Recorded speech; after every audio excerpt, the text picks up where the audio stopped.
this organization right now is so unhealthy. And that's the title of the video, the state of the organization. That's what I was thinking about at the closing minutes of game two. The state of the organization. Now, why am I thinking about the state of the organization? Just because how we got here was so unnecessary. How many personnel decisions can you make in a span of 4 or 5 years is just incredible. And that's what we're going to talk about because there's almost nothing to talk about when it comes to the game. Joe Sarando of ESPN, he brought up a stat. DeAndre Jordan is 9 and 10 against Bam Adebayo. That is, Bam Adebayo shooting 9 to 10 in possessions guarded by DeAndre Jordan. So I don't know after that annihilation what B-Ball Breakdown's excuse for DeAndre Jordan will be, but I'm pretty sure he'll come up with a way to blame our 6'2 guard for not dropping down. Why is our 6'2 guard in backline responsibility, you might ask? Because we're fucking soft and weak and small in the wings. And that is a part of the organizational failure that we're going to talk about. So when we talk about organizational failure, I know I made quite a few rants on this channel, mostly during every blowout loss or pathetic loss or just a reminder of where we are. But I'm going to be as thorough as possible, even more than usual. So there are three positions that I consider to be the holy grail of basketball. Three of them. If you could fill two of these three positions normally, you could be a title team with the right supporting cast. It's very rare that you get three of three, and you need at least one of three to be a viable playoff contender. So what are the three holy grail positions in basketball? They are center, small forward slash shooting guard, but really small forward if you look at it, and point guard. Those are the three positions. A big, a wing, and a guard. The Sixers, by the grace of God, were able to get the big in 2014, but we don't have a wing. And that should be embarrassing. You had 8 first-round picks in 4 years. You had a bunch of cap space. And you mean to tell me that your wingmen are Danny Green and Matisse fucking Feigl? How did we get here? We got here because, first of all, our first tryout was Hollis Thompson. This is the name is going to sound pathetic. And then we fell in love with Robert Covington. Yay, you can shoot threes at an average clip. Not really that great of a man defender, but I digress. You're giving us 10 points. Whoopie-doo! Whoopie-doo! Look at it this way. The Warriors were able to rehabilitate Andrew Wiggins. Have the Sixers ever had anyone like Andrew Wiggins in their department? No. Hell no. So anyway, we had Robert Covington, and we were content with that for a while. And then the 2018-19 season happened. You struggle a little bit. Mostly Dario Saric has lost a shooting touch. And Jimmy Butler wants out of Minnesota, dysfunctional franchise. Then the trade happens. And when the trade happened with Minnesota, this is the first time that you had two of the three Holy Grail pieces. You had a wingman to complement Joel Embiid. Note that I said wingman here because James Harden is clearly more of a point than a wing scorer at the stage of his career, which is fine. You still got two to three pieces. But wing scorers, there's something special about them. When you're able to literally fill your small forward position, when you're able to solidly pencil in a guy there, as a title contender, your odds just skyrocket. Over the last 30 years, from Jordan and Pippen to, if you look at it, the Lakers that was an era where you could get away with a fiendy small forward. Devon George was there for those Lakers those years. And it was just Shaq and Kobe. So you could throw two of the three, and the third could just be anybody there. We don't have a Kobe-like player. We thought that was going to be Harden, but no. He's more Andre Miller with a three-point shot, which is still very good.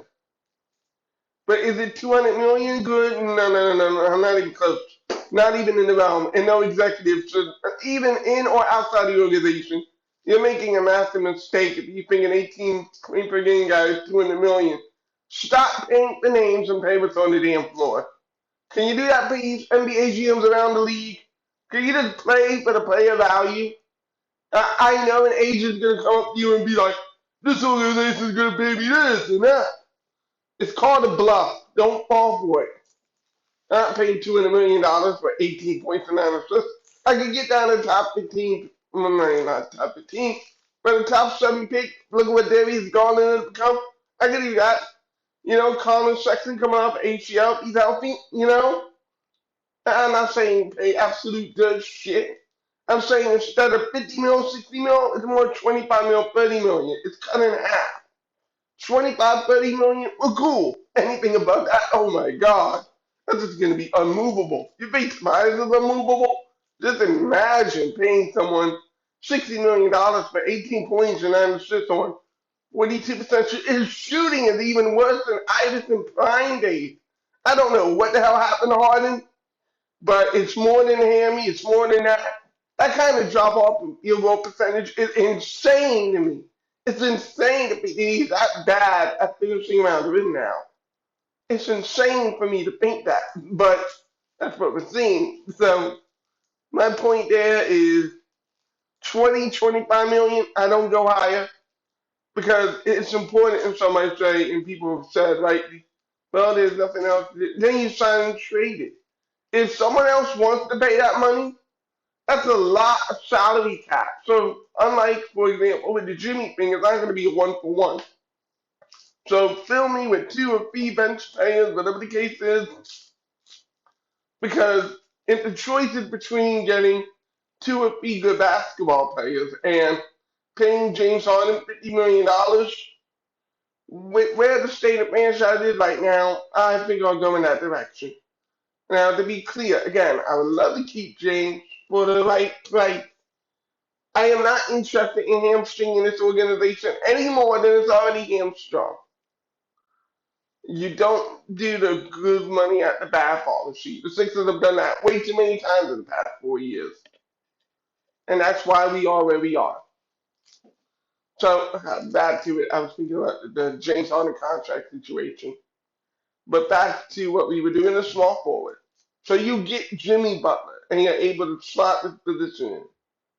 Then you're able to get Tobias Harris. Now, has Tobias Harris lived up to what we want him to be, especially a $180 million contract? Hell no. He hasn't lived anything close to that. I'm not even going to make that defense. But what we're seeing in this playoffs, for example,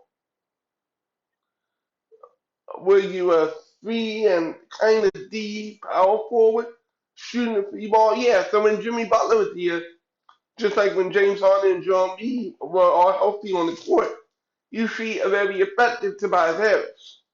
A Tobias Harris that isn't asked to create for himself, a Tobias Harris who makes quick decisions is a pretty good player.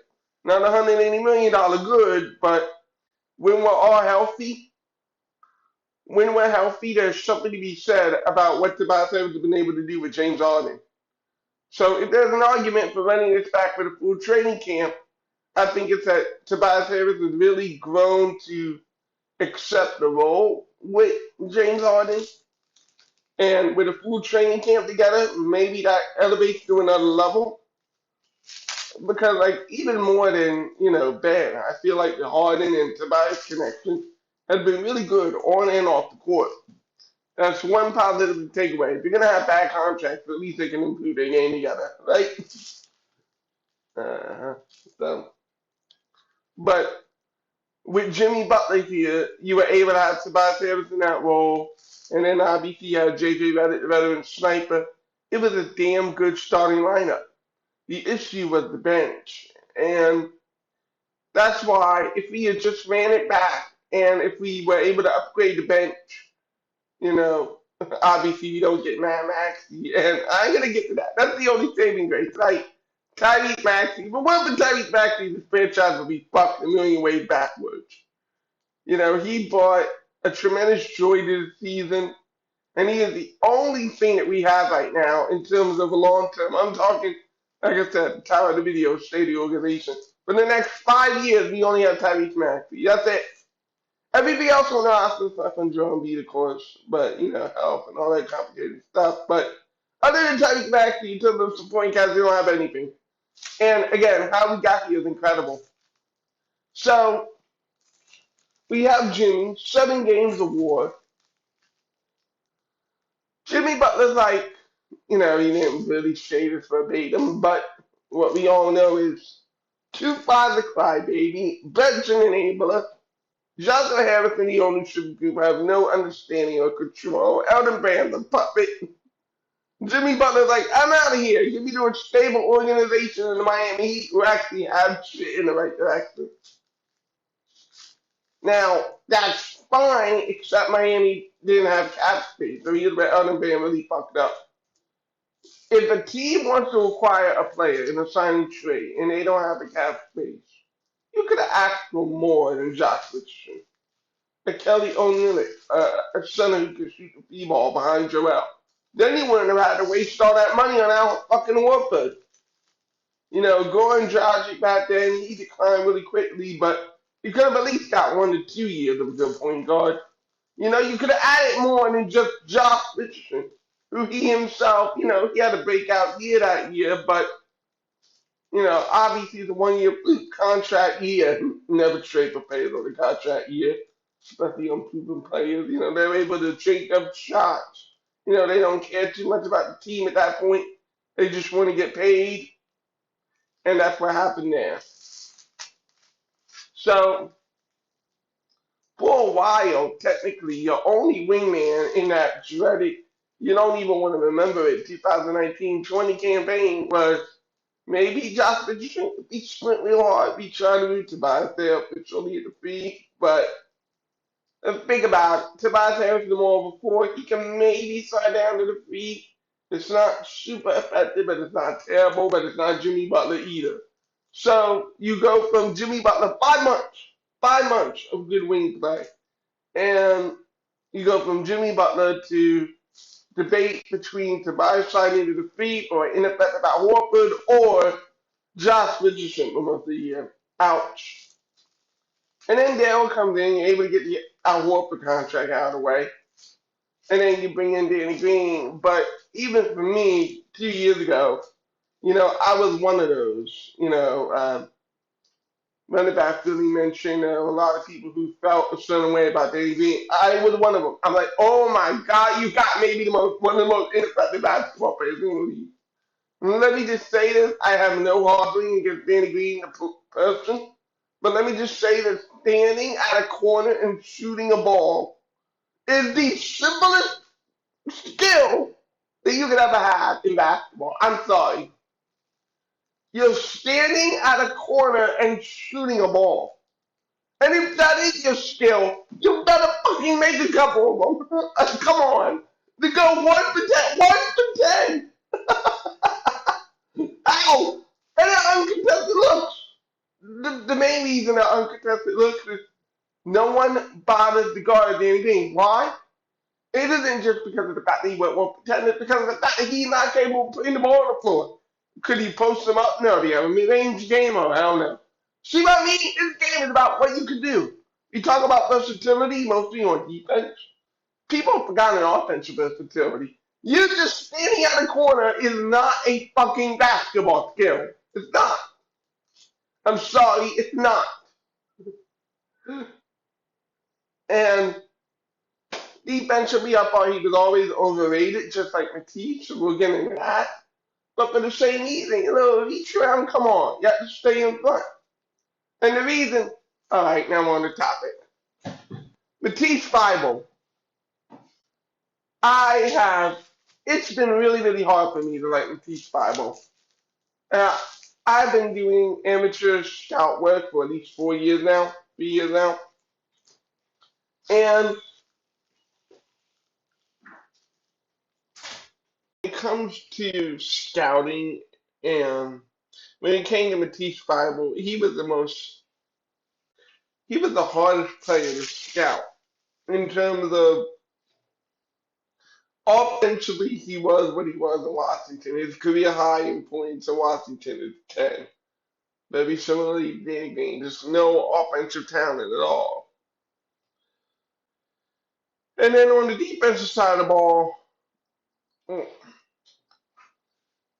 he in his own defense, he is phenomenal. You have the extra help defender, and it allows him to basically cover up the fact that he's not really standing in front of the man. But the big question always was is could he play an effective man defensive scheme? But watching Matisse Bible over the years is actually a different question. It's not whether or not Matisse Bible could be effective in man defense. It's whether he wants to be effective in man defense. Staying in front is staying in front. Matisse Bible is not slow. You don't get those chase down blocks from being slow. So it is a choice by Matisse Bible. It is a willing choice to let his man beat him off the dribble. But this is a cardinal no-no in basketball, no matter how tippy-toe dancing you do. This is a criminal no-no. And why is it a criminal no-no? Well, let's talk about it. First of all, when you're shooting a ball, let's talk about the chase down blocks and the lack of value. When you're shooting a ball, the ball is going in front on the release. It goes forward, not backward. When I'm looking at the rim, I am looking forward. I don't have eyes in the back of my hand. So what does this mean? It means, is my vision being, when you put a hand up, what does that hand do? Maybe, hopefully, you're able to get a deflection or a serious contest of the ball, but more importantly than that, you obscure my vision. You make it difficult for me to locate the rim or locate the glass, whatever it may be. That is the value of a frontal contest. Because of the frontal contest, it is that much harder to shoot a basketball than it is if you're waving from behind. Think about that. You're waving from behind, and while you're doing this, my hand is in front. I'm not impacted by that. I'm really not. I'm more impacted by seeing a bigger dude, 6'5", 6'6", 6'8", in front of me, and he's closing out on me, and I have to maintain the concentration and the focus to shoot the shot or to have the mental toughness and the mental strength like a pump fake, like a drive to the rim. All of those things require a lot of athleticism and detail, and it demands more of the offensive player. That is the value of staying in front. Staying in front is invaluable. Take a look at a Hall of Fame defender in Draymond Green. Draymond Green doesn't really do, those Matisse things. No, he commands the defense. He's able to point to where you need to be, and he himself is always there in position to either take a charge or just body up in the post or just, to hit your arms or just be physical defensively. Now, you don't have to hit arms, and Draymond's pretty much the only one who can get away with some of those things, but just being in front of the ball is the number one cardinal rule of effective NBA defense. Seriously. I would rather have Jaden Springer than Matisse Thybulle at this point because now, on this channel, I haven't really liked Jaden Springer as a prospect, but we're just talking pure defense, right? Going from Tennessee, Jaden Springer does everything Matisse Thybulle doesn't. He stands tall, he's strong, he's physical at the point of attack, he isn't dislodged from the point of attack, he'll stay in front of the ball, and he'll contest the shot.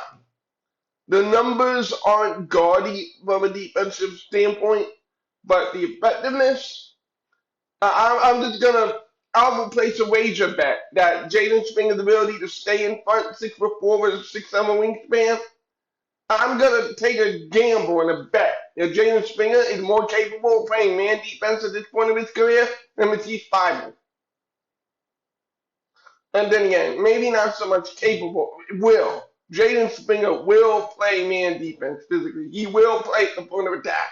He isn't just going to stand there and let a player drive past him in the hopes of a weak side block or a steal. So basically, Jaden Springer, in my mind, is probably more capable of playing NBA caliber defense than Matisse Thybulle. The only way you could possibly think of Matisse Thybulle as anywhere of a defender is if you're awed by the steals and blocks that he gets from his reckless and ineffective style of defense.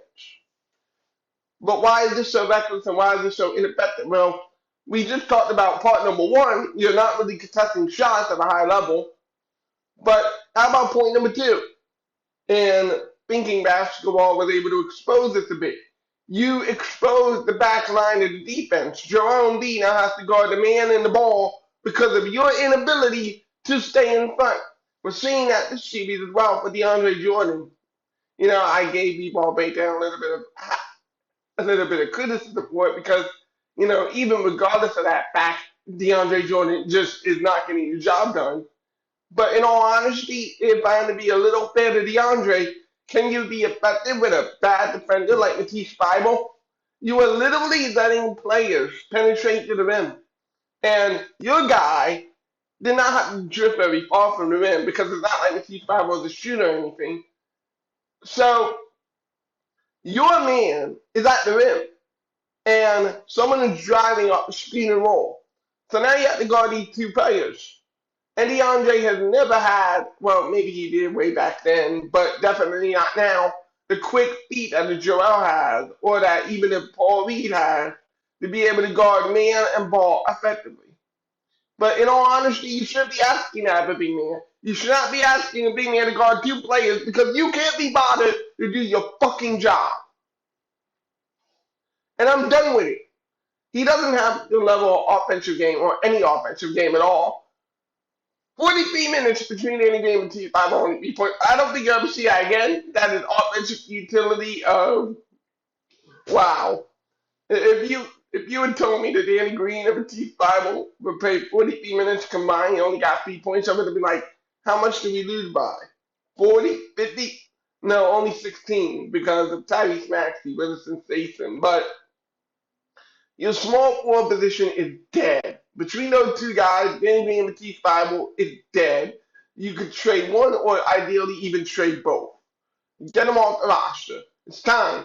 I've called it the 38th ranked small forwards, and we are seeing it in Kryptonite in real time. DEFCON 5. Enough.